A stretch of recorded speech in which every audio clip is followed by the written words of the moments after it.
the 257th vlog on this channel. Greater Nevada Field, opening day, Aces River Cats. There's no particular reason why I'm starting the video here, but I'm doing it nonetheless.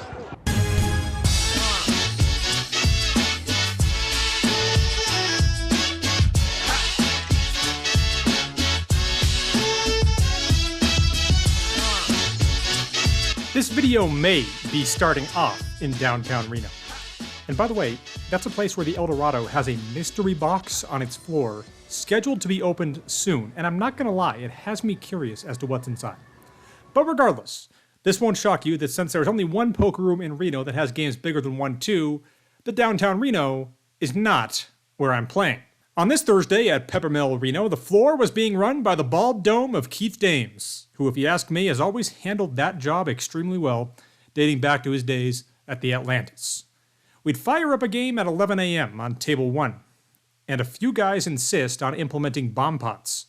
The hand that you're looking at lasted 8 minutes, and perfectly exemplified the issue I have with bomb pots, particularly in places with smaller player pools like Reno, when the game's biggest action player flames out, bluffing his whole stack to an OMC, and since neither had anything on the top board of this hand, the player got quartered, which took about 4 minutes, or maybe even more than that, for the dealer to figure out and actually divide up the pot when that occurred. Just another issue with those things.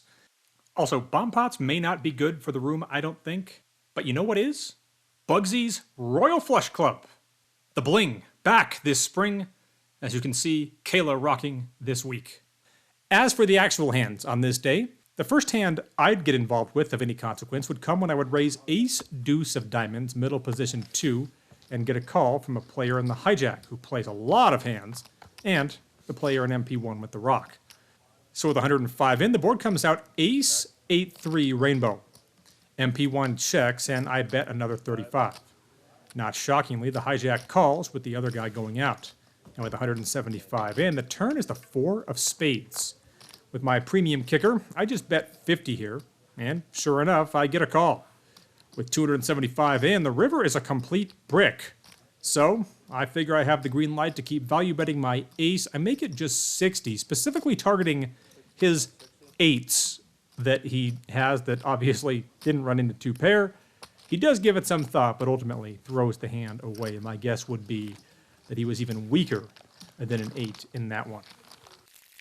I would lose back a little over 100 a few hands later when that same player and I both flopped open-ended straight draws, but he played it better than I did, choosing the ram and jam method, and I folded on a board pairing turn, which was obviously the last thing I wanted to see.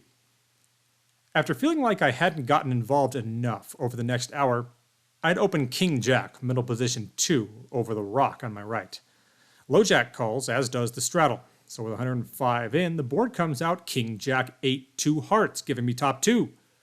I bet 80, and without much thought, both of these guys call. So with 345 in, the turn is the 10 of clubs. First player checks. It's obviously not the greatest turn card in the world for me, but I figure I should still have the green light to be value betting here. I make it 135, sizing down, being concerned that I was already beat. And once again, both call. So with 750 in, as you can see, the river rolls off a queen. First player checks. I obviously hate this card and check as well. The player on my left checks back. So once it goes check, check, check on the river, I liked my chances of winning this pot. But I don't, as I lose to his pocket 8s. So top 2 against bottom set is always brutal. It's the kind of thing that has been happening to me more this year than any other year, seemingly, of my poker career, but the fact of the matter is, in this hand, I should have just listened to Morpheus. So I'd lose that one, and the next hand I'd play, a hand that I thought I'd gotten lucky with when I turned top pair top kicker with ace-king against an OMC who I clearly had beat, but it turned out the game's loosest player had turned kings and 3s after flopping bottom pair to make the best hand, and I lost several hundred there. I had 2 hockey pucks in my pocket.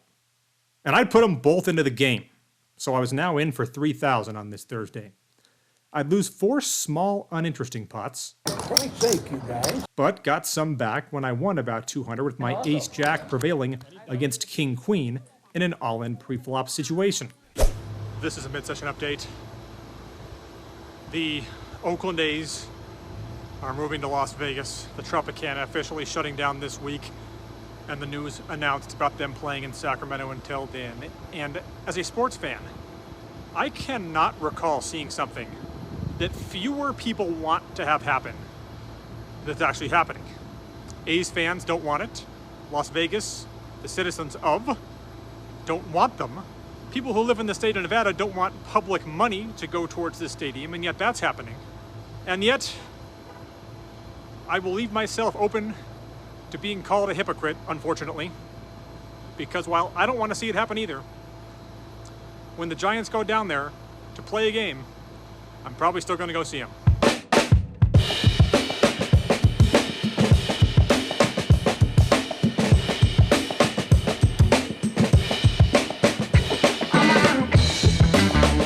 I make it 35 under the gun with ace-king of diamonds, getting 2 callers. With 105 in, the board comes out 9, deuce 4, 2 clubs. I bet 65. Middle position 1 calls with the cutoff going out. With 235 in, the turn is the 8 of spades. Now, I'm playing against a guy with a very high VPIP, so bluffing him is always a bit of an adventure. He's going to be so wide that he's got to make a decent amount of folds, but he also really doesn't like folding, so it's kind of this delicate balancing act. I thought about it for a little while here, and I kind of came to the conclusion that this was still a good spot for me to fire a second barrel with ace-king, and obviously, it's pretty likely that I have at least 6 outs in this spot. It can also be one of those bizarre situations where ace-king high is still good against a lot of draws he could have here. So I bet 150, and he does give this a lot of thought before finally throwing his hand away, claiming to have had 6-4, or as we say on this channel, he was cruising. That same opponent is in this next hand. Hardly a shock, I know. We get a limp. I have ace-jack of hearts. I'm in the cutoff, and I make it 40. The under-the-gun straddle calls, with the big blind coming in as well. With 125 in, the board comes out jack, 8-7, 2 clubs, and I bet about half pot, making it 60. Under-the-gun calls as expected with the big blind going out. So everything to this point has gone exactly like I thought it was going to go. With 245 in, the turn's the 3 of clubs. Obviously not a great card, but I should still be able to get some value out of a lot of hands here that he's going to have, so I bet 100. Thinks about it for a bit, and calls. So with 445 in, the river is the 4 of spades. Pretty good river card for me, obviously, if I was ahead on the turn. He checks, and now it's on me. 5-6 has gotten there, and he is the type that despite clubs having come in, he's still capable of check-raising that hand against me in this spot. But heck, I'm the type to still go for value with top pair, top kicker in spots like this, so I look to squeeze another $125 out of him. And he goes into the tank. Obviously a good sign for me. After he thought about it some more, it started to look like he was actually considering all 3 options in this spot, but finally settles on the one that involves matching my river bet. Creating a $695 pot, I show my hand, and he throws his jack at me without giving me a look at the other card. Button straddles to 15, with the low jack making the call. I'm in the hijack with pocket 6s, and I take the aggressive route, making it 60. I thought the button would call and the low jack would fold here, but instead, both guys call. So with 215 in, the flop is 8-6-3, 2 clubs. Low jack checks, and I just bet right out with it, making it 100. And now, the scenario that I thought would happen takes place, with the button being my only caller. So with 415 in, the turn is the 9 of spades. I bet 200. And once more, he calls. So with 815 in, we see a river that rolls off the ace of clubs, bringing in the front door flush draw, and now I check, giving him the opportunity, should he desire, to go ahead and represent this. He thinks for over a minute before doing anything. And what he ultimately decides to do is check it back. And obviously when that happens, I'm winning the pot 100% of the time, despite what could have been a really brutal river card for me in that spot. It didn't sound, and he made a couple of comments, it definitely sounded like he just had a pair of eights in this spot. Certainly 7-8, which becomes an open-ended straight draw on the turn, seems like the most likely scenario. So I would imagine even a player as loose as him was not calling a big river bet. So I think checking was the right play to try to induce. Just turns out that it doesn't happen in this instance. I'm sure I'll get some differing feedback in the comments below.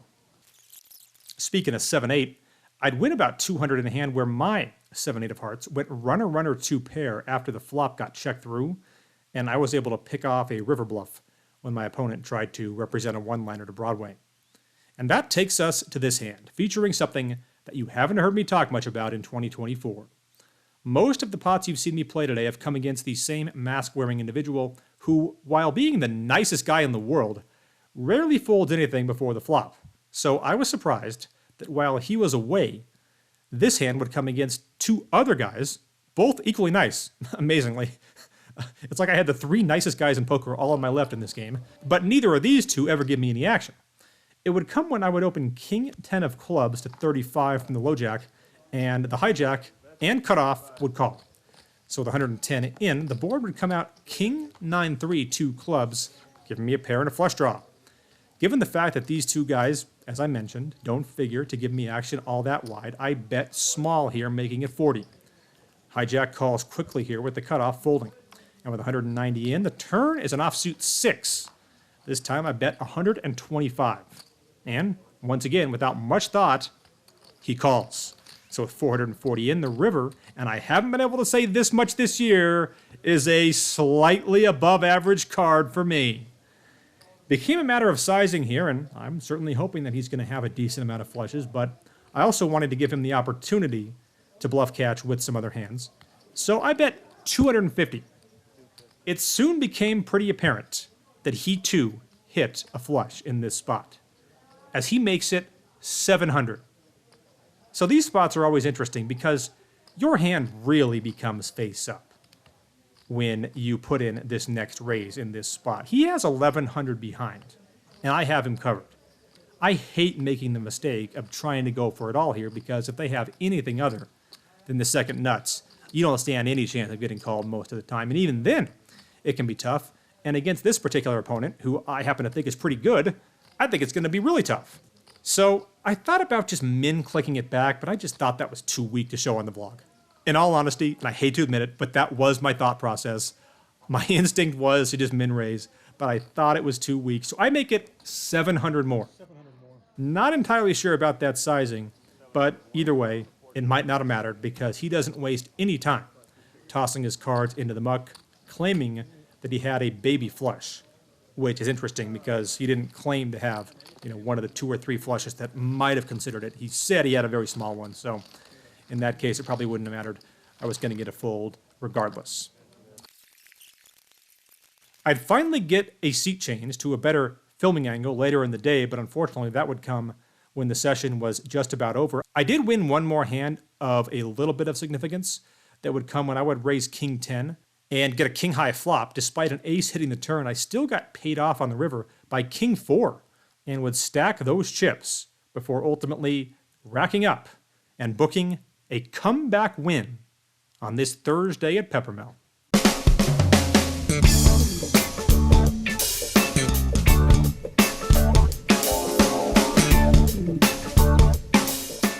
All right, wrapping up the session. It is howling wind out there, so I'm doing it in here. Actually parked right next to Bugsy, which you might have been able to pick up on as a up and down session comes to an end.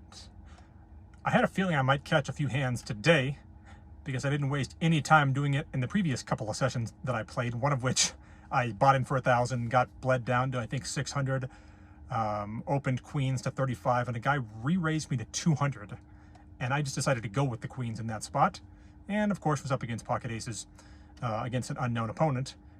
The other time was somehow I managed to play one of these sessions where, like, the 3 biggest pots I lost on the day came against 6-9 offsuit, deuce-5 offsuit, which called a raise, and 8 deuce suited, which defended the rock, probably because I joke about that happening a lot, and went runner full house when I had the nut flush draw. Obviously missed the nut flush when he went runner full house, but it was just one of those days where I was thinking to myself, so do people just play any 2 cards against me in some spots?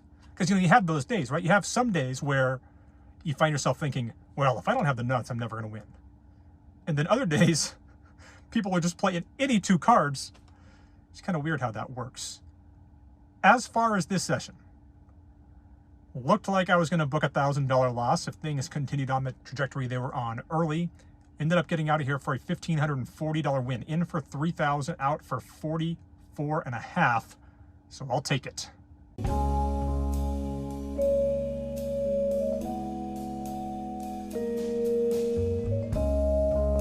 All right, coming at you a couple of days after that vlog was taped. Some time-lapse video in South Reno. Kind of some bizarre weather this week in early April. Good news for me. After that $1,500 win on the vlog, I was able to follow that up with a $2,000 win the following day. Hopefully, we had last year, the month of April, being my best of the year. Hopefully that's the case again this year and pick up some steam, make up for lost time, which has been a rough start to 2024, but it looks like things are kind of turning the corner right now. And one of the things that has helped me do that is getting some studying and some practice. We out here talking about practice. Learning these things on the Bink app. Not only can you track your results, which all winning players should be doing, you can also learn a lot of good stuff on there with range charts, quizzes, which I particularly enjoy. I like being quizzed over stuff to learn. It goes back to, the days in school, and this app offers you that, as well as several other training features. You want to give it a shot? 30% off just by using promo code BEACH. Go through the link in the description below and download the Bink Tracker Trainer app. That'll wrap things up for this edition of the vlog. If you haven't already and are new to the channel, hit those like and subscribe buttons. It really helps things out around here, and I genuinely appreciate it. You can also follow along on Instagram at bendeach. We'll see you back here next time. It's only worth it if you work for it. It's only worth it if you work for it. I won't stop till they hear me now. I won't stop till I wear the crown.